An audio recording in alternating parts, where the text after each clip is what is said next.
Hey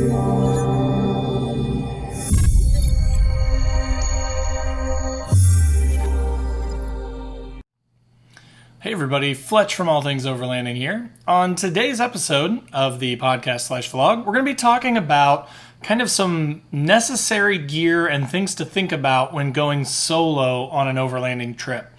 If you guys watch my show at all on YouTube or listen to my podcast, you know that I'm kind of a solo guy. Like I like to go by myself a lot of the times. Not that I have any problem with people, but sometimes it's just nice to get away, right? And I mean, there are some advantages to traveling on your own too. Like you can set your own pace. You can, you have a little more freedom to go wherever you want. You're not as locked into a certain set plan if things change or somebody else wants to go somewhere now without other people to tell you, hey, I'd rather go do this or hey, I'd rather go do that. You can kind of do whatever you want. So again, I think there are definitely some benefits to going solo, but there are also some downsides and some things to be aware of, which can change kind of the gear that you may pack or sort of the plans that you may make or the trails that you may take. So again, on this episode, I just wanted to kind of talk through some of that stuff, some of the best gear that you could have, some good ideas, some knowledge-based stuff, some things that you should know before you go out on a solo trip. And I hope it's helpful for you guys. I think it will be good. And again, that's kind of my experience, so it made sense to kind of talk about it. Before we dive into the episode, though, as always, I want to mention my featured partners, starting with Overland Addict. Great company, everything to do with overlanding, awesome website. Check out the description down below. There's a link there to click through to go and check out their stuff. Last US Bags, I talk about them. I know I talk about them all the time. It's because I really like their stuff. They have some awesome overlanding specific bags and things you just can't find anywhere else. So again, click on that link down below. Go check out their stuff. Buy anything you think that looks cool and they would appreciate it. And then third, More Overland Expo. Awesome group of people. They had their first one last year. This year they are doubling the size, doubling the vendors, doubling the space, doubling everything. It's going to be amazing. It's in February. So click that link below. You can go pre-register on their Facebook page for right now, and then they'll notify you when tickets become available. And then last but not least, Northology Overland / Northology Adventures. She kind of goes by both, but awesome website. She leads guided tours in like the Wisconsin, Michigan area, and also has a free overlanding magazine, which is really cool. It's free, so definitely check that out. Click the link below. So without further ado, let's dive into the video. / podcast, I guess I should say. For you podcast folks. Sorry. Here we go.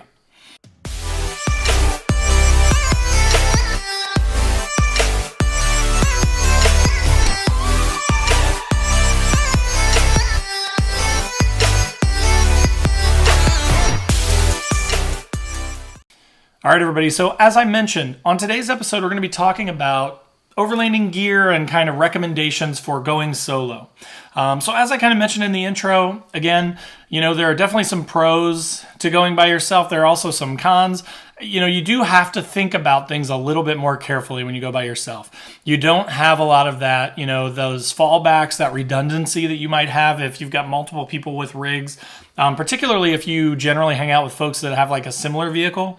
So like if I get a flat and I swap out my spare and that's my only spare, and then I'm with another Nissan Xterra person, and 2 days later I happen to be the one that gets another flat, I've got some spares, right? So I've got some stuff with that. Whereas when you're on your own, whatever you bring with you is what you've got for the whole trip. That's it. So it just takes a little bit more planning and a little bit more thought. So again, I'm going to touch on some things that I think are important, some things that, in kind of writing this stuff for the podcast and the vlog, I came up with, but again, it's not, I don't know everything, right? So don't view it as an exhaustive list necessarily, but definitely view it as helpful sort of tips and hints, right? So, but what I would like for you guys to do is post up in the comments down below if you're on YouTube. If you're on the podcast and you want to hop over to Facebook or Instagram, do that too. I'll post this over there as well, but feel free to jump in the conversation over there and post up stuff that you think is invaluable if you're going on a solo trip. So let's start with sort of planning / GPS, right? So again, when you're going by yourself, I have been lucky enough, I guess, to say historically, where a lot of the times I will ride with a group of other guys, right? And we will go on a trip, and usually, at least in my experience in the last few years, I've been lucky enough to have another person who kind of like planned the whole trip and just goes, and I just have to follow, right? So again, there's some benefits there. Like I didn't have to think about a lot of stuff. I didn't have to do all the research. I didn't have to lay everything down. I just kind of showed up and was like, hey, I brought my beer and my food. Let's go. But when you go by yourself, which again, I prefer, I enjoy that more, you kind of get to do more of that pre-work, right? Which I think is actually a lot of the fun of it. I like to think through a trip, plan out the gear I'm going to bring, plan out the route, think about that stuff. But I also like having that flexibility to kind of make changes on the fly as I go. But you do have to plan it a little bit more. You have to be cognizant of where you're going, what your route is going to be, what things you'd like to see. Again, things will change when you're on the road, but now you get to make your own decisions. But you still have to plan a lot more. You need to think a lot more about where you're going, what you're doing, and what you want to see. Also, you have to think a lot about like your GPS options. And you're going to hear this term a lot from me on this podcast / vlog today, I think, but redundancy, right? So perfect example. I've mentioned this before, but when I went on the West Virginia trip that I took last September, so almost a year ago now, we hit West Virginia, right? And I'm on Verizon, which has fantastic coverage everywhere where I am in the Midwest, better than all the other plans. And so I was just like, it never even occurred to me that I may not have reception. I kid you not, we crossed into West Virginia and I didn't have reception for like 4 days straight. I mean, couldn't get my GPS to work. Nothing worked. I couldn't even text my wife, like no connection. Could not do anything unless we happened upon a small town with like a McDonald's and I could hop on Wi-Fi. That's literally the first day that we got there. I hopped on Wi-Fi and I sent a message to my wife and I said, hey, just so you know, apparently Verizon doesn't work in West Virginia. So, I mean, again, if I'd been solo, I mean, that would have changed my whole trip, right? Like I would have had no idea where I was going. I literally probably would have had to buy a map or buy something to figure out what the heck was going on and navigate my way through. So be aware that is a possibility. I know that sounds stupid, but remember, I was new to this just even 2 or 3 years ago, right? Like I had just bought my Xterra. I had only been to like local national forest a couple hours from my house, even just a few years ago. So again, even 1 year ago when I went on that trip, it occurred to me that I would be without service a lot, probably like out in the woods because we were really going deep. But it never occurred to me that I would have absolutely no service the entire time I was in that state. So just be aware of that, right? So you need to have something like a backup device, another tablet or something that has built-in GPS and a plan with it, or things like that you can rely on that are redundant, that are a backup, right? So I always bring my phone with me. I use that. I use Google Maps for the most part, but then I also have Gaia, and I do like to download those maps of the areas that I'm going to. I haven't had to use them a ton, right? But like I didn't do that before I went to West Virginia, and I was literally at the mercy of the other guys. Like if I ever lost them, I was going to have to go to a gas station and ask for directions, assuming I could find one. So bring redundancy, right? Think about that. Bring some topo maps. Bring some backup and plan through your route. Write some stuff down. Have it physically somewhere in case you can't access it wirelessly from the road, right? So you do have to plan through that. You have to think about it. You have to think about the reliability of your GPS, your map systems. All that stuff is important. And then also kind of the last piece to tie into that planning / GPS is just like I did with my wife, right? Like you need to let people know where you are. And I know that sounds kind of like wussy or whatever you want to say, right? And in the past I would have been like, oh, I'll be fine, but it's just a safety thing, right? Like it's not being a wuss or there's nothing wrong with telling your spouse or family or whoever, hey, this is the area I'm going to be in. This is how long I'm going to be there. Because what happens if, recently I saw an Xterra that rolled over out in like Colorado area. What happens if you were by yourself out there and you didn't tell anybody where you went? And that happens. Like you just don't know what's going to happen. So you could be the toughest person in the world, but if something like that happens, you're going to be very happy that you told people, hey, here's about where I'm going to be. Here's how long I'm going to be there. If 3 days later, search and rescue shows up and you're stuck in your vehicle upside down on the side of a mountain, right? Like just tell people where you're going. So that's kind of the GPS and pre-planning safety type piece, right? So next, first aid. Again, along those same lines, right? Like, oh, I'm tough. I'll just suck the blood off and I'll keep going, right? I mean, we can all do that. We can all pretend to be tough guys. And, historically, I'm pretty cut up generally. Just from my last trip I took last weekend, I definitely nicked myself with a knife a time or two, bug bites, all kinds of stuff. But it's really important, especially on a solo trip, to be aware. So there's a knowledge component to this too. And it can be as easy as watching YouTube videos or, and I'm not necessarily a proponent of that. I'm not just saying just go watch YouTube videos and you'll be fine from a first aid standpoint, but there's a ton of good information out there, right? Find some reliable sources, do some research on forums and things like that. Find some good resources for that. Go to an expo and attend some classes on first aid, backwoods first aid, things like that. Make sure you have an appropriate first aid kit, not just 2 Band-Aids and like some gauze, right? But like a real actual first aid kit. That would be a good, not very expensive thing to invest in. Do some research on Amazon, do some research on some forums and see, what people recommend.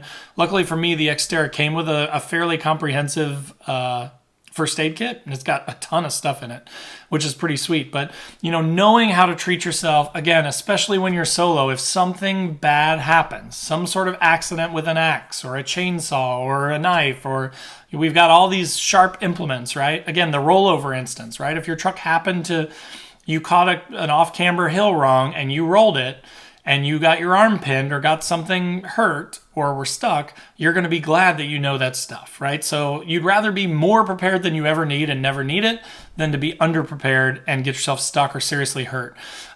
What it makes me think of, and I want to bring this up because I love this show. So if you guys are listening, if you're regular listeners especially, if you have not watched the show Alone, I know seasons 1 through 6, I believe, are on Hulu. So if you have streaming services, season 6 is definitely on Netflix. That's where I randomly stumbled upon this show. And then I started looking for where I could watch the other seasons. But it's basically a show where they take like 10 people out into the wilderness and like drop them all off all by themselves, like miles apart, and they have to survive.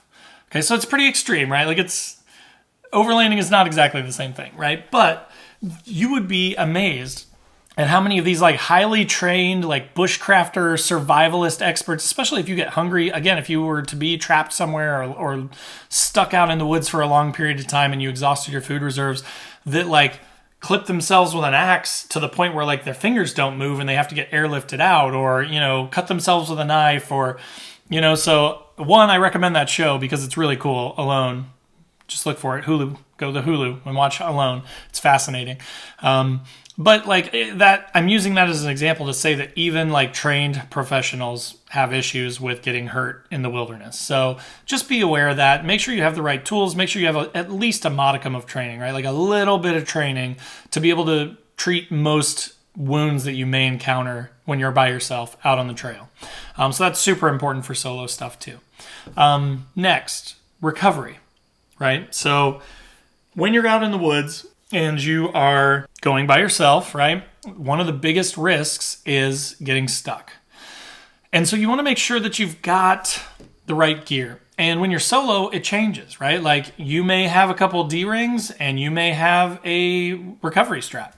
Great. How are you going to use that to get yourself out when you're by yourself? That works great if there's another vehicle to pull you out, right? But you really have to think about that. You have to think about what can I use to get myself out? Things like a winch, things like a manual come along, which is kind of like a manual winch. That kind of stuff. Traction mats. Again, sort of passive stuff that you can use by yourself to bridge obstacles or to get yourself unstuck if you would get stuck.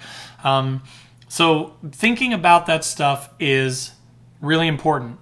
And even more so than the gear itself. So, I do feel like, myself included, I love gear. I'm a gearhead, right? I love buying gear. I love having gear. I love, I do enjoy being prepared for everything, right? But as an overlander, we have to think about things a little bit differently. So it's different than, going to an off-road park, right? Like your goal is not to conquer the most challenging obstacles in the craziest, most full throttle way possible, right? Especially when you're solo.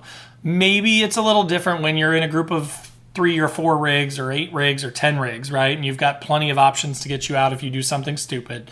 But when you're solo, especially, like you've got to view everything with some maturity, right? Like even if that mud hole looks really fun, if the mud hole's on the right side of the trail and it's open to the left, then you should stick to the left when you're by yourself, because it literally could be the difference between getting stuck and being stranded for days or walking miles to get out to where you have reception to call someone and going through safely. Right? So that is a big part of it. Even more so than the recovery gear, I think, is just being smart about your decisions and what obstacles you're going to have to tackle and which ones you don't. And then just viewing it as I'm trying to get through this safely so that I can get to camp tonight, right? I know that overlanding is about the journey more than the destination. I'm not saying that it's not. I'm just saying that your journey should be safe, right? Your primary concern when taking your journey is not to get yourself stuck, rolled over, hurt, injured, stranded, right? So that's the recovery piece. Okay, so back to the word that I mentioned before, which is redundancy. I told you that I was going to mention this quite a bit, but when you're solo, like I've mentioned, you don't have the convenience of relying on others. So you have to think about like, what stuff do I need to have redundancy for? We've already talked about GPS, like your phone and a dedicated GPS tablet, spare parts. So again, if I'm traveling with a bunch of Nissans and stuff, and a couple guys have drive shafts and whatever the U-joints, whatever common fix stuff for your vehicle you need, you may have some other people that either could help you fix the rig, could give you a spare part, could, you know what I mean? Like, just like I talked about with the tires earlier. But when you're solo, you have to think about that stuff before you go, and you need to pack it, right? So whatever you have on your rig is what you're going to have when you're out there by yourself. So bring spare parts, bring multiple tool options. So like, with Xteras, there are, some common size wrenches, like 10s, 14s, 17s, 19s. All those bolt sizes are fairly common on an Xtera. But I wouldn't just bring one socket. Like, what happens if my socket breaks while I'm out there, and my 3/8 socket breaks and it won't turn? So I'll bring some wrenches, maybe some like ratcheting head straight wrenches, and I'll bring a socket set. So you got to bring some redundancy in your tools too, just so that you're prepared in case a tool fails. And don't bring stuff for the first time. Like, well, I'm jumping ahead of myself, but think about your tools and make sure they're reliable and you've tested them and they're going to work. And again, that you have redundancy just in case they don't. And then like, this has happened to me on more than one occasion. It's in most of the cases, it's been an inconvenience more than like a hazard. But like, if you bring a bunch of cold food, let's say it's a 3 or 4 day trip, and you bring a bunch of refrigerated food, whether you have a cooler with ice or whether you have a fridge freezer, what happens if one day in your fridge freezer breaks or just stops cooling, or your battery dies, or whatever, right? Or you didn't realize that the bottom of your cooler wasn't sealed up, and the whole time that ice has been melting and the water's been dripping out into the back of your vehicle, ruining everything else in the back of your vehicle and making you super angry, right? But also, all the coolness of that has leaked out. And then let's say you're out there for 3 or 4 days, and 2 days into it, all your food is spoiled. Like, you need to have some backups. You need to have some Slim Jim, some canned goods, some ramen, something else that you could make, something else that would be a backup. Same with water stuff, right? Like, we bring a 7-gallon jug. That's great. Again, same situation. Say that it leaks. Say that it breaks. Say that, any number of things could happen. Do you have maybe like a Sawyer or a Life Straw like filtration system, something that you could use in the event that you needed to get some water as an emergency? Again, that situation earlier, you roll your vehicle over, let's say, worst case, right? And you're 20 miles from anything and you've got to hike out.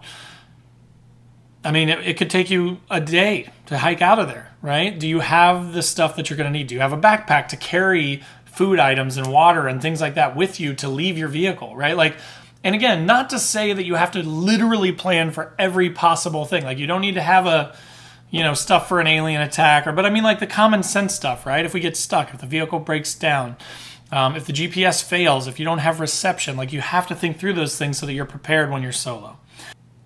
So one more addition to that too, which I kind of started to jump ahead on a little bit, is making sure that you're not waiting for like a long solo trip to test new equipment. And what I mean by that is, like, I'll give you a perfect example. One time I bought a brand new hammock and I was super psyched. I was like, man, I'm so excited. I'm just going to take this hammock. It's going to be the best sleep I've ever had camping. It was dead summer, right? And I just got this new hammock. And it was just like it was actually my Tribe hammock, which I love. It's a great hammock, but normal hammock. I go out there, I set up my hammock, I set up my tarp, everything's good. I'm like, man, I'm set. I'm good. I lay down, I start to kind of drift off to sleep, and I get a bug bite. And I get another bug bite. And then I'm like, all night long, I could not sleep. I'm just getting attacked. It didn't have a net, right? It just didn't occur to me. I was just like, oh, hammocks are great. I'll be off the ground. The bugs won't bother me. I got attacked by mosquitoes all freaking night long.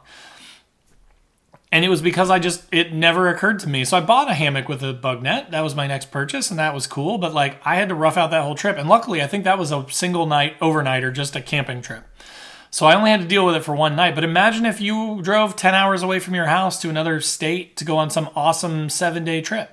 I mean, you're seriously going to have to go like find an REI or something and like buy something else. Like your whole trip is ruined because you waited to test that gear until then. Or say that you bought some cheapy, hammock straps, tree straps from Amazon. You never tested them out before. And the first night they rip out, they tear up. Like you're screwed, So make sure that you're bringing tried and true stuff.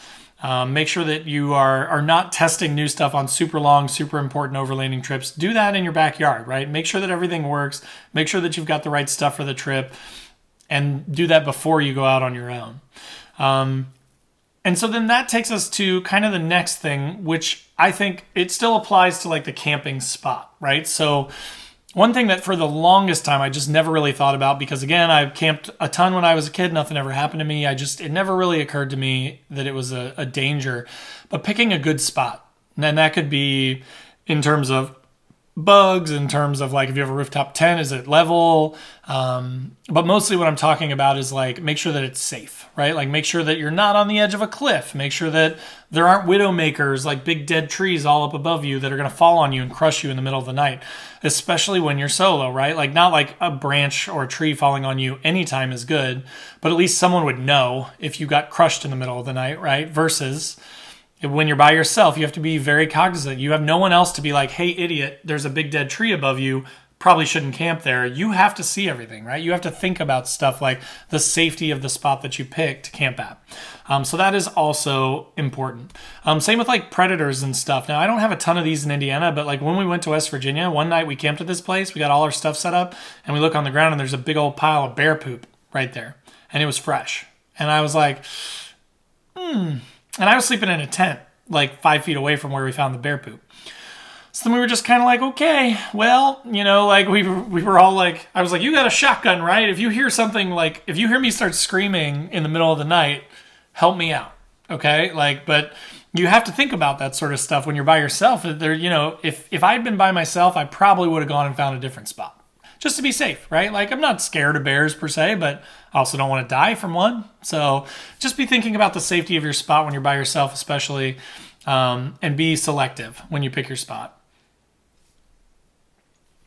And then last, but definitely not least, I would say this is one of the most important things that you can do when you go solo is practice, right? Like just do it. Go more and more and more. That's, as I mentioned before, I'm big on solo. I like to go solo. I just prefer to have some time to myself. I read books. I chill. I drink some beers. I smoke cigars. I just hang out, right? It's a good time.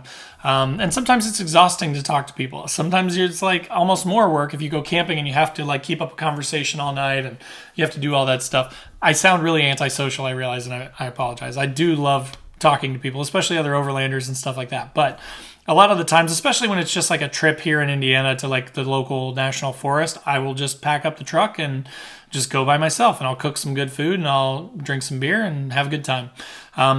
But again, even in just the last 3 or 4 years, I look back at when I first went and it's with embarrassment, right? But I mean, there's nothing to be embarrassed about, but to see how much I've learned in that period of time. And most of it honestly has just been from experience, right? So that's what I mean by practice is, the best way. You could watch a million YouTube videos.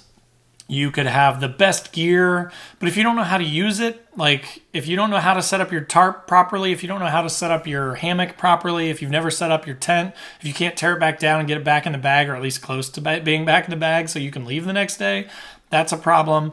Like the more you can go, the better. And that's the most important thing, right? So to kind of put a pin on this, to kind of wrap this up, what I would say is just, test your gear before you go on a solo trip. Make sure you bring redundancy. Make sure you bring extras of everything just in case. Not necessarily everything, but at least the important stuff, right? Food, GPS, communications, that kind of thing. But again, more so than anything else, even if it is practicing in your backyard, set your stuff up. Get used to, operating your rooftop tent.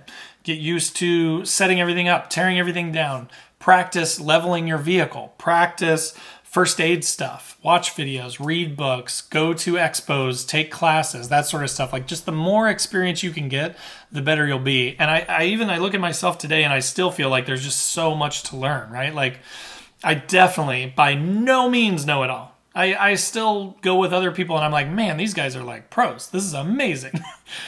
I am an idiot and I know nothing, right? Every time I go, I feel like that if I go with other people. Part of why I probably go solo a lot. All kidding aside, like it is super important to just practice, get good at using your gear, get good at working everything, figure out what works with what, figure out what portable generator is going to work with your fridge freezer if you have one. Figure out which cooler works best. Is this cooler that you've got too big? Is it too small? Does it work for a 7-day trip? Does it work for a 3-day trip? Be prepared with your gear and be practiced and knowledgeable of what you're doing. So again, that was pretty much everything that I wanted to touch on in today's podcast/vlog. So thank you all for listening. Thank you for watching on YouTube. I really appreciate you guys, and I can't say it enough. I get messages from you guys all the time now, which is awesome. Like that's literally what keeps me going, is just like getting that random messages from you guys saying, hey, I listened to your last podcast or watched your last video and you said that the overlanding community is friendly. So I thought I'd say hi and I like your podcast. Like that stuff's cool, guys. So keep it up. I appreciate it. If you don't already, I'm on Facebook. I'm on Instagram. I have a website, allthingsoverlanding.com. There are patches and stickers on there. I personally think they're kind of cool. And like, again, I'm not in this for like donations. I don't ever plan to have a Patreon page or anything like that. But if you guys are interested in patches or stickers, like that's a great way to support the channel. Like I'm happy to give you something in exchange for money so that at least you get something, right? So again, thank you guys for listening. Thanks for watching. Come hang out wherever you guys are comfortable. And I look forward to talking to you. And we'll see you next time. Take care.